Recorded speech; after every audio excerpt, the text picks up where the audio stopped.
like to introduce Sarah from England, who takes LDN for multiple sclerosis. Good morning, Sarah. Good morning, Linda. And first of all, I'd like to congratulate you on your wedding. Thank you, that's very kind. 2 weeks in now. Wow. Well, you're an old hand at it now then. Could you tell us when you first started to notice MS symptoms? It was actually back in 1995. I had optic neuritis in my right eye, because I had slight tingling in my my right cheek. They decided to give me an MRI scan and automatically diagnosed me with multiple sclerosis. I was very fortunate. I got about 80% of my vision back in my right eye, but now my brain doesn't actually use my right eye on a day-to-day basis. It's not unless I obscure vision with my left eye, my right eye kicks in, and it's like looking through a bit of a fog. So, intelligent brain prevents me from having blurred vision or foggy vision during the day. After that recovery period, which took about 2 months, I didn't have any other symptoms at all. Very, very fortunate. I sold my house, went travelling around the world, trying to do as much as I could while I could. How old were you, Sarah? Must have been 25. Okay, yeah. 25. In 2002, I'd moved from Oxford to London, and I decided to fake some symptoms in order to see a neurologist and get a repeat scan. I didn't manage to obtain another scan, but the neurologist said, no, you haven't got MS. I'm like, excuse me? And he said, medical knowledge moves on, and if you'd have presented the same symptoms current day, we wouldn't have diagnosed you on that information alone. So I was like, yippee, fabulous, I haven't got MS, wow. And if we fast forward to 2010, May 2010, I woke up one morning and was using my laptop and thought, that's strange, I feel numbness in my little fingers.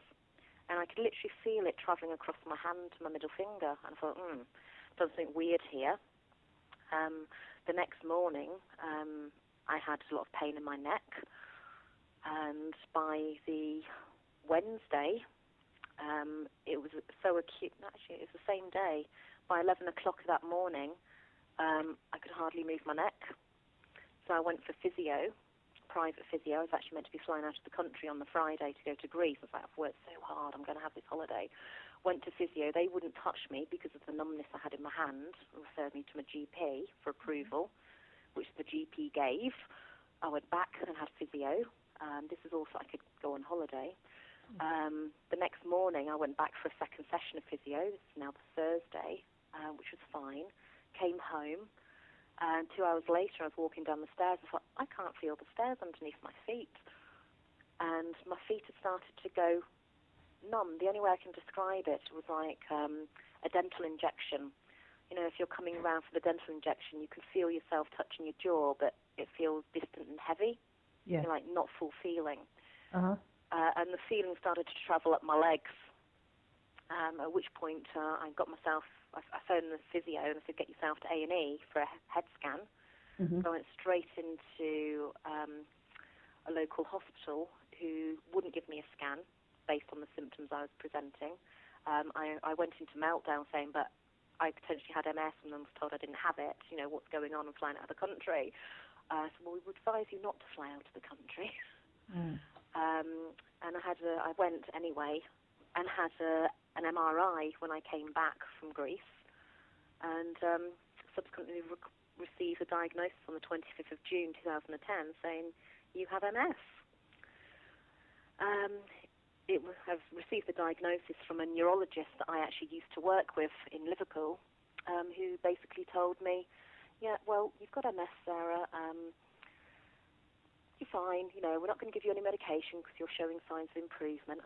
But my left leg's going weak. I can't walk upstairs, left, right. I'm scared. It's like, well, you'll be fine. Come back in, 6 months, and don't look at the internet. You'll scare yourself.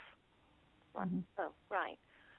Red rag to a bull, I'm afraid. I've taken my health into my own hands and started actively researching, and quite rapidly discovered LDN.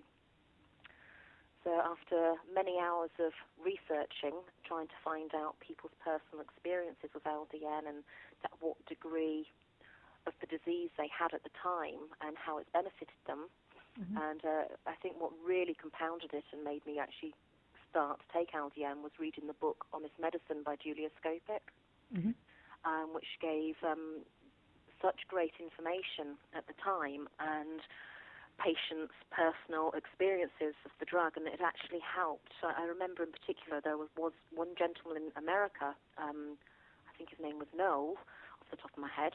He had secondary progressive, and he had tried all treatments under the sun. He'd been on the nasty big pharmaceutical drugs, like Rebif, and I don't know if it was Tisabri as well. He'd also tried chemotherapy, had blood transfusions, and he was still getting progressively worse and worse and worse. And he'd basically thrown in the towel and said, well, this is my fate. His wife started researching LDN, and when she'd researched enough, actually presenting with the information, he started to take it. I think that's now about 7 years ago, and he hasn't had a further relapse. So you can imagine if somebody was relapsing, remitting, newly diagnosed for the second time, reading that, it's like, well, I want this drug. Yes. So I spoke to my GP, who wasn't willing to actually prescribe it for me. So I found a way to actually get my hands on it, was to subscribe to an internet doctor, eMed, which I did, provided proof that I had MS as a diagnosis, and I started to take the drug on a private prescription. The benefits I started to see after about 2 weeks. The fatigue improved. I wasn't compounded by fatigue, but I got tired very easily. I still got up and did things and was moving around all the time, but the fatigue was pretty unpleasant for an active person. So I saw improvements to the fatigue after just 2 weeks.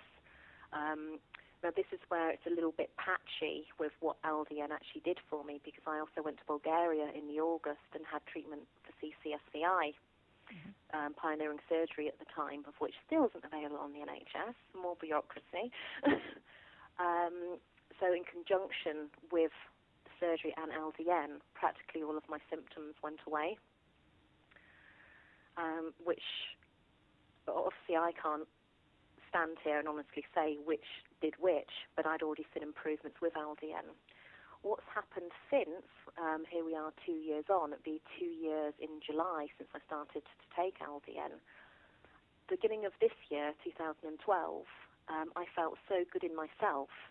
I thought, it's been past the Christmas period, I'd run out of LDN, and I've been a bit lazy going to my GP to get a private prescription.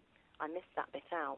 After 6 months, I saw my neurologist, and I took evidence for the information I'd found about LDN online, showed him that I'd been taking it for 6 months, and he agreed to write to my GP to say they could write me a private prescription. So at least now I don't pay for the private prescription from a GP, I just pay for the drug. And I've lost my thread now, Linda, which sometimes happens. Yes, earlier this year I felt so good. I didn't actually go back to my GP to get a prescription, and subsequently I stopped taking LDN for a month. I then realised that come 2 o'clock in the afternoon, I was absolutely pants. I was so tired. I said, what on earth is going on? I thought, oh my God, I've stopped taking LDN. This is the effect. So, as you can imagine, I was back to the GP like a bullet to get another prescription. And within a week of starting LDN again, I was back to my normal energy levels. So I will be taking LDN for the rest of my life. I would be terrified to stop it, and risk any other symptoms of MS commencing. My sister was also diagnosed in 2010. Is there anything you'd like to add, Sarah? Yes, I think I'd just like to give a brief summary of really what my symptoms were like at their worst and how they are current day. So if we go back to 2010, at the worst point, I was losing the strength in my left leg. around the knee area. I couldn't go left, right up the stairs, and was going up right foot first. I had numbness in my left hand, which would travel up my arm quite frequently. I also had that horrible, I very cleverly erased the actual term from my memory, but when you bend your neck forward and you get a shooting pain, go right down past your bottom. Had that, and my speech was becoming problematic, as I could speak normally, but if I got a little bit tired or stressed, I'd do an impression of me. It was like trying to get my words out. It would happen like that. And of course the fatigue. Today, I'm very pleased to say, I've got full strength in my left leg. I can run a kilometre in 4.5 minutes. Wow.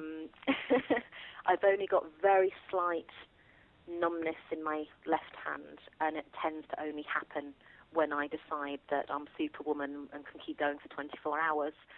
Unfortunately, my elder sister, she's 3 years older than myself, was actually diagnosed with MS same year as I was in 2010, just 2 months following my diagnosis. Unfortunately, Alison isn't somebody who is proactive in researching, and she trusted and relied on the neurologist and the GPs for giving information. She subsequently got worse. Unfortunately, she had another relapse, and I directed her to LDN. She has stabilised now. She still struggles a little bit, especially with fatigue, but she is a lot better than what she was. So I try to advise as many people as I can, because I know the medical people, in quotes, aren't really there to instruct people with illnesses. It's down to us to look after ourselves. Actually, my personal belief is that LDN should be available on the NHS for each and every person, especially with MS and other conditions which it helps. I think it's absolutely appalling, the bureaucracy that surrounds LDN, with them not doing the drugs trial purely because there's no financial gain after what they know with it being it would be approved for use for conditions like MS and others. Well, thank you very much for sharing your experience with us, Sarah. Thank you, Linda.